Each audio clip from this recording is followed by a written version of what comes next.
Kamusta idol? Pareho tayong pahinga sa flipta. Kaso ikaw last battles, puro negative yung feedback. Hanggang sa nawala, parang daga, di mahagilak. Ako rin parang daga, nung nawala, nagpaka-gym rat. Kaya practice pa lang to, para lang lalong mas ganado. Papawis lang to bago kung bumalik dun sa etablado. At ikaw lang yung napili, naka-sparring ko sa ensayo. Total, yan naman ang pakinabang pag mahina na ang veterano. Pero kung usapang basketball, siya'y medyo bibo pa. May hawig pang araw ay carry yung galaw at estilo niya.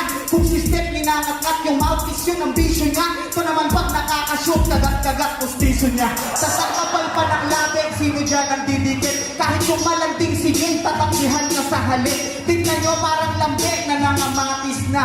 Yan ang nasobrahan sa labig, naging labis na. Pero sa sigilo, pagpagising daw na parang kape. Ang nakaharang tabi, ang pamatamak kasi. O ngayon, nasa na yung dati mong pinagsasabi? Eh ba't bigla kang nawala?